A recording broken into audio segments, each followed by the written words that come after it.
后村民开会该讨论变冲，这边就来到咧江宜兰开向了解顶本的撒气哦，那边推展那个生态观光的动优苗。我们知道哦，在顶笨仔这边当地的住民，200多年前在清朝乾隆时代。那时候客家先民就拓荒来台开垦哦，200多年来这边的在地居民大部分都是务农，几乎没有服务业。可是现在时代改变了，大家开始推展生态观光旅游，服务业的需求开始了，也需要到展现能量的时候，两边都会开风向气呢，对，让你谈论一下，你就起到采提个啥气哦，对推展观光方面，你就想要做嘛个，还有做的嘛个哈。阮即摆是我徛伫阮在地居民的这个立场吼。阮因为阮这个社区自开始来大，到即阵已经超过160年。啊，伫这个阮现在这个农民吼，伫耕作的这个土地吼，我有一点仔这个建议啦，这是甲咱林务局有直接关系的问题。因为阮多数的这个耕作的这个作物吼，真侪拢是咱林务局的土地。啊，伫林务局甲阮农民耕作是用租约来互相约束。啊，伫即个要租约的即个林地内底吼，亲像讲即个工作的即个寮啊，起寮啊是要咱方便咱的修缮、撇户，吼。啊，即个部分吼，即摆林务局规定较足严，讲参寮也袂使。啊，是毋是安尼？好，这个问题，卡掉我就来请教林务局。不过，我要先请教一下大哥哦，就是说，我们刚刚知道说，这里顶伯那家哈，萤火虫就出名，介侪种，啊，一档会使看半档啦吼。你感觉讲，我们这边在发展这个萤火虫观光的时阵吼，你有感觉有啥物话要讲？这个萤火虫，这个季节吼，来客众多啦。啊，其实吼，离咱在地，除了业者之外，拢无受益到啥物。但是呢，创造的是啥物呢？是粪扫。粪扫。嘿，啊，甲污染。啊，这是在地人爱去承担的这个问题。啊，是毋是讲咱阿管处，吼，啊，甲咱这个业者，咱地方是毋是有法度好，将这个来的人客会落地啊钱有法度好？伫咱遮会当做出有啥物款的消费，也是安怎咱会当趁到遮个游客的钱？这是我的看法。谢谢这位大哥。所以呢，观光客既然来到这边展示我们这么骄傲的生态，能够希望对地方也要有收益，能够留下他们口袋钱。这样我再把机会开放给乡亲，你们在地社区如果要提供给观光游客什么吃什么住，你们有什么样的想法或者是建议要提的吗？我有种一片的梅啊啦吼。迄当时卖啊，管处卖来开发的时阵，甲阮辅导的时阵吼，逐年梅啊拢老掉，拢无满嘛无人爱，拢袂当卖钱。啊，自啊管处吼用心吼来甲阮地方开发这个观光了，我遐梅啊就无老掉啊。就是讲，我就拢慢慢的吼，家己加工吼，啊，我拢无农药的，纯天然，啊。安尼甲做起来，无加任何的迄个化学的迄个。啊，头迄大兄讲来看萤火虫人较济，你有想讲，甲你的较好的模仔摕出来摆，叫因来买？安尼哦。系啊。安尼嘛是真好啊！啊，但是我迄点袂做到，但是我是拢摆伫我厝住遮吼，做人。啊，我吼遐游客啊真好，我拢我摆到遐啊一包100块，啊表价偌济甲写咧吼。啊，我就去山上。做工作，回来甲看，有当时啊，剩看了无100块，啊有当时啊嘛1000外块，有时2000外块嘛捌。啊，我用一个钱柜吼，迄个良心钱柜放在那边，啊，东西甲摆伫遐安尼尔吼。我说我的感受是感受讲，这个阿管处对阮是非常好，我非常感谢因。多谢那个大姐，谢谢啦。还有没有其他的村民乡亲要来跟我们讲一下，怎么样在创造地方的收益？啊个来这个小姐，阮希望讲吼。观光客来到阮这地方哦，拢会当买到阮地方的农产品。啊，结果呢，阮地方的农产品其实是足济，啊，逐个拢无爱摕出来卖。啊，其实嘛，毋是讲因无爱卖，其实是无一个集中点。你若有一个集中点，阮会甲产品拢摕去遐藏吼，人毋知来买。啊，无因兜伊内底坑坑的内底也无人知，吼，咱也无方便讲，伊带游客讲逐户去甲因看，对无？对。所以咱足可惜，若会当讲，咱营造一个迄个集中点吼，找一个较好的所在，营造一个，互大家会当所有产品拢摕来遐摆。阮是上希望。传递吼，有种什么东西呢？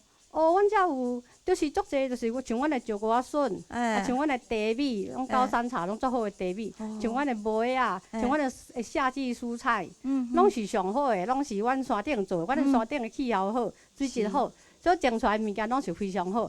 结果足可惜，拢袂当卖伫个游览客身上，足无彩。好，那我来请问这先生，就是像这样南村饼多元特色又好，有没有可能做一个整合？真正把吸引观光客来的时候，能够来到这边在地消费。这个伫阮的发展内底吼，民宿业者扮演着一个地方发展的火车头的角色啦吼。目前我们像刚刚这位阮联合姐啊，因遐是他的梅制品来讲吼，伫阮的旅游的行程大部分都会，因为他已经把它产品化了，产品化来讲，阮的旅游行程都会带到他们梅庄，增加一些收益。像我们社区也会针对社区的产品，比如说我们这里的爱玉，用我们社区推展灰俗重视保育的这个观念，我们也有推出爱玉的方便包。我们社区也有生产一些生姜，生姜我们也会运用一些比较古早的一个做法，把它做成一个全国唯一的叫黑龙江的一个产品。但是这个我们社区现在目前的居民大部分是农民，是农民像种蔬菜也好或茶叶也好，因为观光客他不是很固定，很固定的收购量或人数。所以大部分的产品他没办法说，我都是在等观光客，所以在一些像水果或者是一些比较属于比较面积稍微有一点面积生产的东西，目前来讲我们有在思考，如果再结合我们的来我们这里的观光客的时候，能够增加在这方面能够对产业的帮助，这样。所以将来可能有一个农特产品的展售中心，如果慢慢的凝聚共识，会有一些整合了哈。是的。好，谢谢。谢谢。还有没有乡亲要发言的呢？请举手好吗？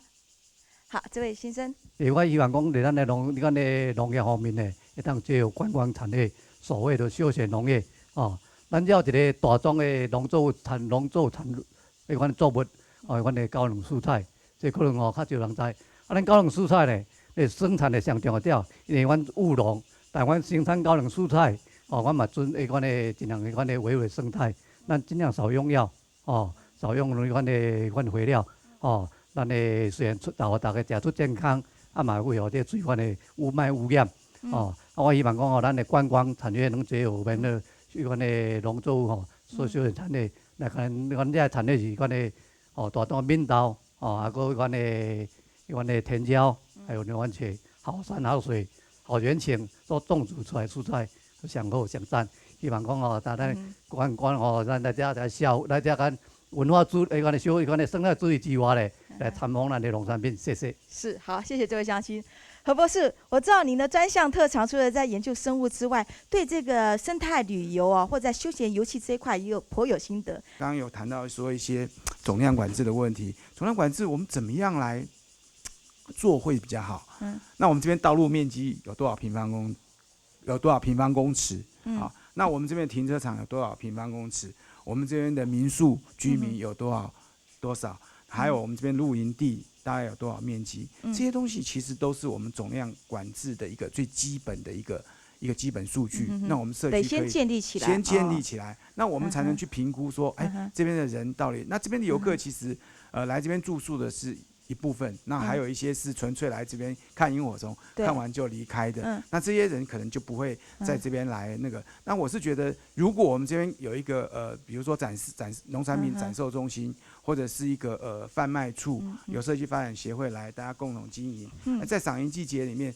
不会说，就是说只带来一些负面的一些垃圾，然后也可以把我们这边的农产品，或者是我们这边的这个很好的一些像梅子啦、竹子，还有高山茶啦、姜糖啊，是好爱玉子等等等这些东西，向一般游客来行销，不仅把这样子一个产品跟这个游客来分享，我想在地消费的观念也可以在这边来落实。好的，那我想就是这样子。好，谢谢杨博士的分享哦。其实他讲到一个重点，就是相辅相成的重要，所以要打响这边的知名度哈，让更多人认识这边的好山好水好生态，其实需要一些配套工作。我问题一样要请教杨理事长哦。讲到阿里山，我们就想到日出，能不能讲到顶半仔，我们就想到白面鼯鼠，就想到萤火虫，这种特殊标的明星意象的营造，有没有办法透过文创的手段来落实？如果说我们把这只白面鼯鼠再做精致一点，它已经够可爱，但是我的发觉，就文创来讲，它可以更可爱。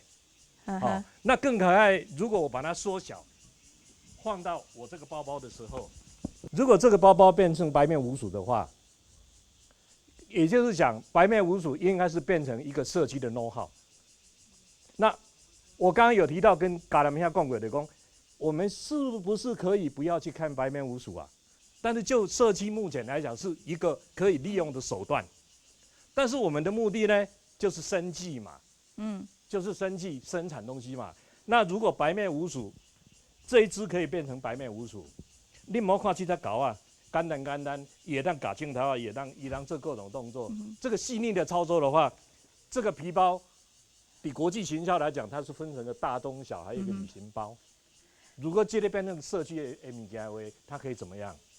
如果这条白面鼯鼠也整个设计、整个图案设计完成，也当我黑龙江变安怎？黑龙江的造型、黑龙江的还有软糖这些东西，通通可以出来。相关的配套都出来，而且都吸引人就可以全台普及了哈，产生一种风潮。所以我刚刚一直讲的未雨绸缪，就是说，包括台湾百合的复议，从94年开始就整个去推台湾百合复议，但是我看到台湾百合还是在诸葛地方的金头内底。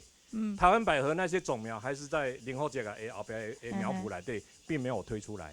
因为台湾百合这个社区长得很好，而且是一个生态的指标，是好，这是可以做的。所以希望能够抓出在地的故事，紧紧抓住包装它哈。对，好，谢谢杨理事长。我请教一下副处长哦，阿里山哈是全台湾有名的风光景点啊，你知道中国大陆很多游客都要来这边。那我想请问一下，在地顶笨仔我们推展生态观光，要不要一些入口意象的一些营造、形象的包装？其实，在入口处我们也做过了，那当然大家也知道，88风灾的时候大概这边也是道路跟入口都有重创。那刚刚前面理事长也有提到，其实生态观光各位也都知道，像主持人刚才讲的，你到了第3个时期，大概就是你的大兴土木或怎样。那第4时期可能就是所谓的衰退期了。那在这个衰退期的时候，就是像刚才理事长讲的，我们要懂得去创新跟包装，让我们的资源更永续。所以说，刚刚在地的这些乡亲觉得说，至少观光客来，绝对对我们的农特产品的销售、行销，包括管路、价格，大概都比以前好。其实有些那个居民说要盖农特产中心其实我在顶笨仔因为在这边也工作10来年了其实我一直鼓励他们，其实我们可以把顶笨仔的旅游、生态旅游更为扩展到自行车，因为增加游客的停留时间，然后就把这些民宿还有这些特色的商店把它串联起来。这样子的话，你政府不需要再去盖一个农特产中心，因为你盖农特产中心，第一个要有维护管理。如果说我们借由这样子的一个自行车步道的一个串联，当然我们也可以增加它白天在这边的一个旅游的这个项目，而且还可以增加它停留的时间。那另外相对的就可以把沿线这些特色的农特产品，或者特色的百年老屋这样子的串联，除了可以增加当地的这个故事以外，又可以增加游客停留的时间。因为游客越停留，那我们相信对地方的收益那是相对的会增高。所以副处长，你的建议倒不是说那个市集中心就是要在一个硬体建筑物里面，反而可以把它打散变弹性的，比如说沿线的。对，就是借由步道或者是自行车步道，然后把整个社区的文化结合产业，又结合这个游客的一个来这边的一个寓教于乐，那另外也可以增加他这样子的一个旅游时间，因为欣赏萤火虫跟白面鼯鼠都在晚上，那我们不如把他的旅游行为拉长一点，那这样子也可以减少当地的这个所谓集中的一个破坏。其实我们一直很想在这个阿里山地区，因为何博士也在这，因为阿里山它是一个不同海拔的区域，所以我们一直很希望说能创造一个台湾仅有的一个萤火虫博物馆。哦，在这里啊？对，那当然啦，因为各位也知道哈，因为我们高山地区要找到一个适当的地点哈，那当然都要需要很多的评估。所以说我们跟当地也努力了2-3年哈，希望未来真的能建设一个萤火虫的博物馆哦，能够在光华成立。好的，谢谢副处长说明啊，这就其实也呼应到刚刚杨秘书讲的3生啦哈，慢活的旅游。好，各位乡亲，不知道在听完我们4位来宾做了这样分享跟意见建议之后，还有没有乡亲想要发言，把在自己心得还有一些建议想说的，再借着这个机会提出来？我觉得在我们这个整个大阿里山地区，尤其是我们光华，刚刚我坐在这里不会流汗，因为我看到地球只有一个。那我们林务局的长官，你看我们在这里保护整个森林，但是我们阿管处我们的长官在这里，你看我们这里有全国最佳的赏萤的步道，我几乎啦，在民国93、4年的时候，我是阿里山步道达人。那这2年因为身体上的关系，但是常常都有客人打电话问我，说哪边到哪边要怎样玩。但是我第一个强调的，我们不管怎么样，我们安全第一。所以说，在我们光华，不管是晚上看萤火虫，还是要看灰石，第一个我要跟他们讲，这里的蚊子可能比较凶，因为有的人晚上要看赏灰石，还怎么样穿短袖，还是说赏萤的时候穿拖鞋。因为话讲回来，我们所有的生态，唯一的就是一定要安全对，安全。对，像我有时候跟客人讲，虽然你看我带这个小小的赏萤的时候红色的小小的那个电灯，但是我都口袋里有放一个比较大的，因为我们随时都要有紧急应变。所以在这里来讲，我常常跟客人讲，我们光华虽然是一个顶笨的笨，但是11字形翼肉，环球那个路友问他们，哪一种直子11字形翼肉，如果哪一种可以离开直子，我送他奖品，他们讲不出来。你说的直子是什么？顶笨的笨是以直子为本。直子、竹子啊？对啦。哎呦，直子啊！但是那个11字形翼肉，哪一种可以离开直子？不能离开直子。对，那为什么叫做笨？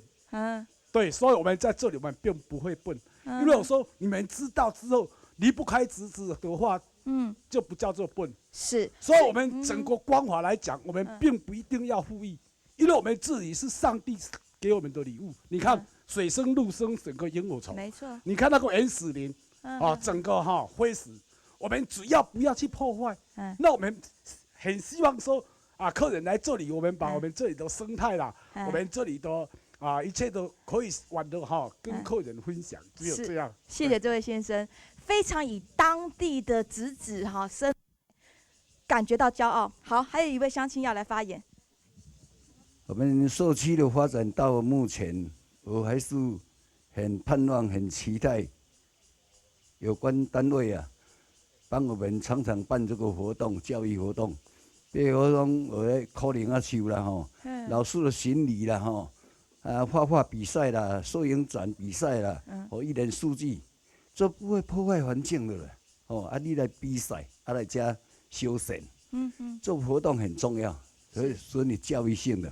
还是讲你来画青蛙比赛嘛就是从那个小学生，从社会层面你这我们林务局也好，还是阿管处也好，就帮我们多办这个活动，户外活动，教育宣传性的活动，教育宣传就可以达到我们想要的东东。想要的东东，谢谢这位先生，叫杨秘书刚刚春明讲到一个很重点因为他们带的这个导览的观光客里面有好多都是亲子的形式的那种社群，就是他们特别重视教育，爸爸妈妈也希望身教言教环境教育，让孩子们知道从小对这个环境教育敬重生态的扎根。像这种教育活动或者是说这样子教育性质的旅游，你觉得会不会是林管处当时你们在擘画这样子林业社区的时候一个很重要的核心价值？教育其实无所不在。那我们觉得生态旅游更容易操作环境教育更容易操作是。那因为我们大家都有这样的理念，因为它的核心价值就是从自然保育为出发，所以这个部分跟我们林务局的那个核心价值刚好是match在一起哈。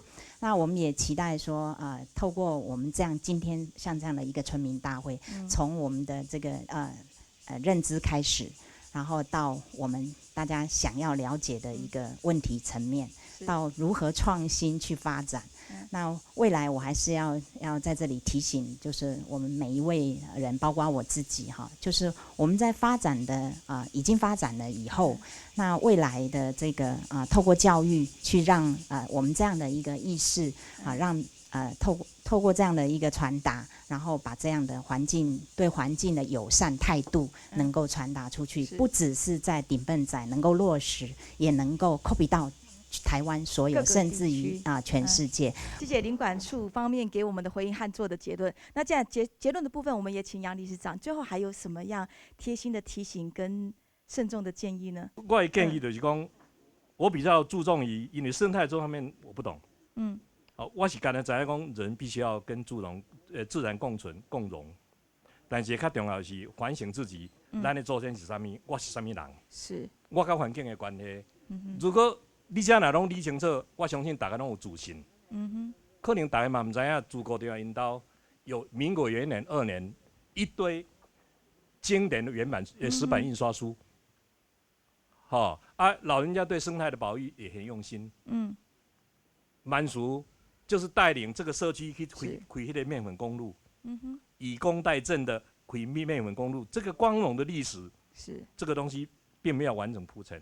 我懂了，好，谢谢杨老师，真的对文史的调查还有认知相当的绵密，希望从文史的角度切入，因为这里发展200多年，这么样一个深厚醇厚的这个历史文化的特色，也可以随着自然生态被注意而展现到。最后，我们也请方副处长也并为我们今天的这个生态旅游这样一番讨论下来做您的结论。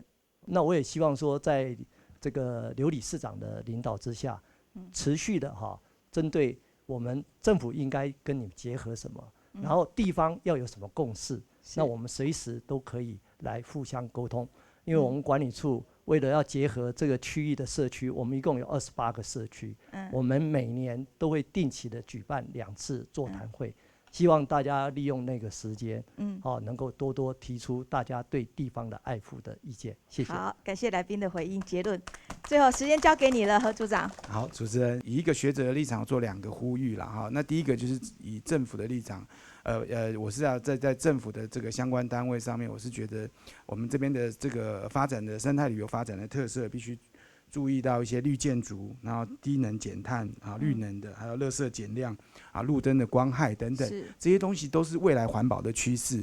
我想我们居民也好，或者是政府单位也好，这个东西是我们以后必须要走的。如果我们走得越快，而且做得越好，我想会受到国际级的重视。那另外在居民上面，我也是觉得慈悲心很重要。那我是在那边呼吁大家保护萤火虫就是在保护我们的环境，保护我们的环境就在保障我们的生活。那我做这样的结论，谢谢。好，谢谢4位来宾哦。其实来宾跟我们提点到一个很重要，所以呢，在保护了解观光旅游生态方面，会做到3个最主要的基本的结论哦。提早就会保护了重要的自然资源，那个天然的呢，就会了解游客会得到那个知识，还有生态教育的价值。那个第3，当然提供的居民也会有收益咯。用就係散放全面度有氧，用嘅最好嘅情況。村民大夫係咪持續遇到全台灣國家提起嘅嗰種橋下嚟談論？呢台灣嘅大小事情咯，也非常感謝大家收看。呢今晚到電半呢，落嚟頭家講再會，也希望大家下2禮拜還有持續收聽村民大會。感謝大家，再會。